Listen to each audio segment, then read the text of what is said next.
자, 안녕하세요. 신기반기 건설함장 기사일자 한혜주 자리입니다. 자, 오늘 2020년 피트답 2회차 해설 강의 들어가겠습니다. 자, 첫 번째 문제. 산업안전보건법령상 물체를 투하하는 때 관련하여 가로 안에 알맞은 것을 작성하시오 나왔습니다. 사업주는 높이가 몇 미터 이상의 장소로부터 물체를 투하하는 경우 적당한 투하 설비를 설치하거나 감시인을 배치하는 등 위험을 방지하기 위하여 필요한 조치를 해야 한다. 자, 몇 미터일까요?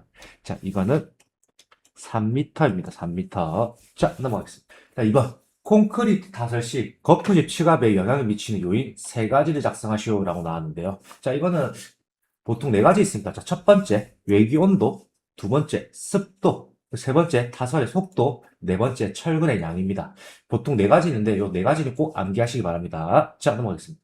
3번, 산업안전보건법령상 가공전로에 금접하여 비계를 설치하는 경우에는 가공전로와의 접촉을 방지하기 위하여 필요한 조치 두 가지를 작성하시오 나왔습니다. 자, 가공전로라고 했죠. 자, 첫 번째, 가공전로 이스라엘이 제일 좋겠죠. 접촉을 방지하는 거기 때문에. 자, 두 번째, 가공전로에 절연용 방어구를 설치한다라고 합니다. 보통 절연용 방어구는 우리가 보시면 주황색이죠. 이거는 작업편 가면 또 상세하게 설명드리겠습니다. 자, 넘어가겠습니다. 4번. 산업안전보건법령상 타워크레인의 작업 중지에 관한 내용이다. 빈칸을 넣으시오라고 나왔는데, 자, 해당 내용 자주 나오죠. 작업편 나옵니다. 별표 2개. 자, 첫 번째. 설치, 수리, 점검 또는 해체 작업 중지해야 하는 순간 풍속은 몇 미터 퍼 세컨이다. 이거는 10미터 퍼 세컨입니다. 자, 두 번째. 운전 작업을 중지해야 하는 순간 풍속은 몇 미터 퍼 세컨인가? 자, 운전 작업 순간으로 중지하는 거는 이거는 15미터 퍼 세컨이 되는 겁니다. 자, 넘어가겠습니다. 자, 5번. 산업안전보건법령상 산업재해가 발생할 때 사업주가 기록 보존해야 할 사항 4가지를 작성하시오 나왔습니다. 단, 산업재해조사표에 사본을 보존하거나 요양신청서에 사본에 재해재발 방지 계획을 첨부하여 보존한 경우는 제외한다라고 했습니다. 자, 이 내용 역시나 자주 나옵니다. 별표 1개. 자, 첫 번째, 사업장의 개요 및 근로자 인적상 당연히 작성해야겠죠. 자, 두 번째, 재해 발생의 일시 및 장소. 세 번째, 재해 발생의 원인 및 과정. 네 번째, 재해 재발 방지 계획입니다. 자, 저도 산업재해가 발생하면은 산재가 발생했을 때 해당 내용을 다 작성해서 CSI라고 하죠. CSI에 등록하고 있습니다. 자, 넘어가겠습니다. 자, 6번. 산업안전보건법령상 근로감독관은 질문, 검사, 점검하거나 관계 서류의 제출을 요구할 수 있는 경우 세 가지를 작성하시오 나왔습니다. 자, 첫 번째, 산업재해가 발생하거나 산업재해 발생에 급박한 위험이 있는 경우. 두 번째, 근로자의 신고 또는 고소, 고발 등에 대한 조사가 필요한 경우. 세 번째, 법 또는 법에 따른 명령을 위반한 범죄 수사 등 사법경찰관리의 직무를 수행하기 위하여 필요한 경우. 마지막 네 번째, 그 밖에 고용노동부 장관 또는 지방고용노동관세장이 법 또는 법에 따른 명령의 위반 여부를 조사하기 위하여 필요하다고 인정하는 경우입니다. 자, 근로감독관이 나오면 솔직히 보통 가태료 때려 나오죠. 그렇기 때문에 여기 가태료 때려 나왔을 때 뭔가 산업재해 발생이 급박한 위험이 있는 경우, 아니면 근로자의 신고 또는 고소, 고발 등의 조사가 필요한 경우, 아니 산업경찰관의 직무를 수행하기 위하여 필요한 경우다. 이렇게 생각하시면 되겠습니다. 자, 넘어가겠습니다. 자, 7번. 산업안전보건법령상 작업 발판의 끝이나 계곡으로서 근로자가 추락할 위험이 있는 장소에서 작업 시 추락 방지 대책 세 가지 작성하시죠. 참 요즘 추락 방지 대책 내용이 자주 나옵니다. 왜냐하면 대부분 떨어짐 사고가 거의 99%입니다. 건설 현장의 사고 제외는. 자, 첫 번째, 안전난간을 설치해야 하고요. 두 번째, 울타리를 설치해야 하고요. 그 떨어지는 계곡이기 때문에 뭐다? 수직형 추락 방망을 설치해야 하고요. 그리고 계곡 위에 덮개를 설치해야 하고요. 그리고 마지막 다섯 번째, 추락 방호망을 설치를 해야 합니다. 이렇게 다섯 가지 꼭 암기하시기 바랍니다. 이 내용 자주 나옵니다. 그렇기 때문에 이거는 별표 3개 드립니다.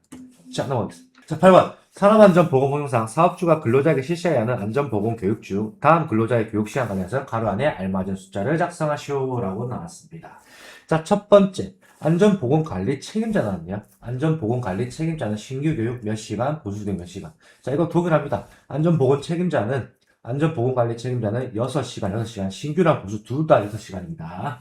자, 그리고 안전관리자, 안전관리 전문기관에 종사하는 몇 시간이다. 이거는 신규교육 34시간, 보수교육은 24시간이 됩니다.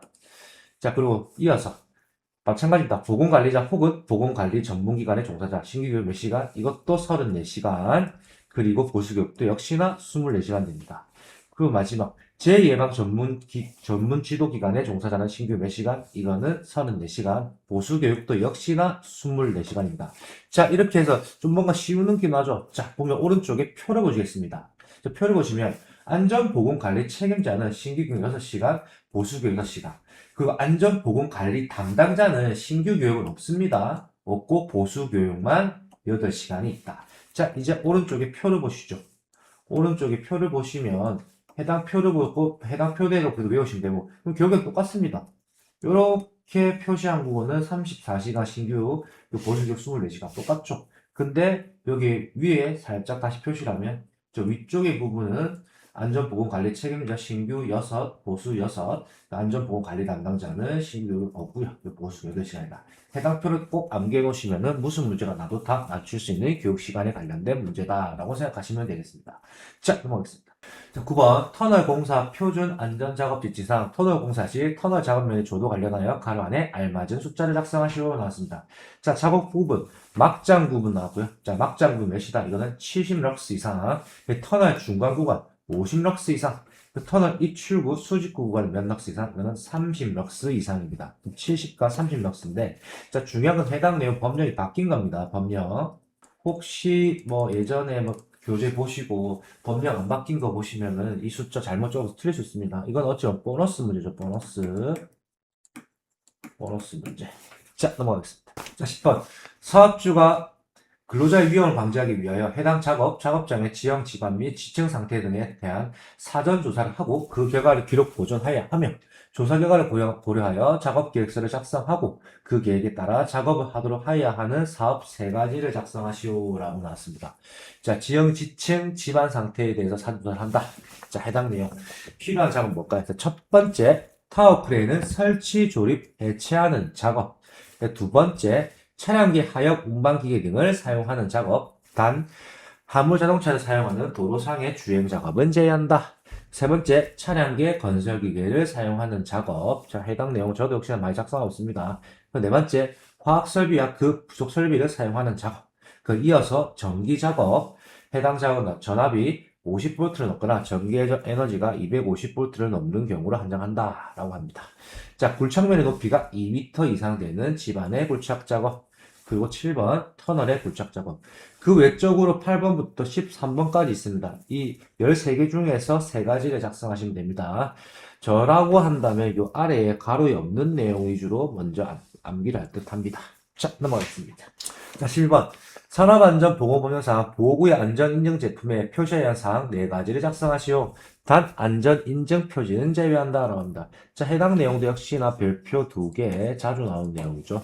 자, 첫 번째 제조자명 들어가고요. 두 번째 안전인증번호 들어가고요. 세 번째 제조번호 및 제조연월 들어가고요. 네 번째 모델명 또는 형식 들어가고 다섯 번째 규격 또는 등급이 들어갑니다.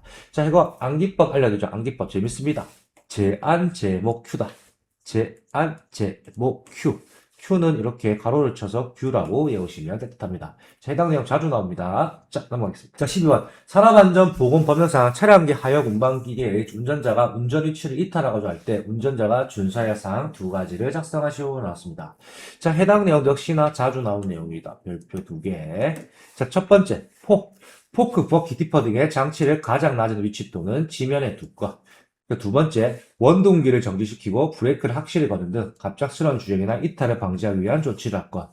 3번, 운전석을 이탈하는 경우에는 시동키를 운전대에서 분리시킬 것. 자, 해당 내용 암기법 포원운이라는 암기법 하시면 되고요.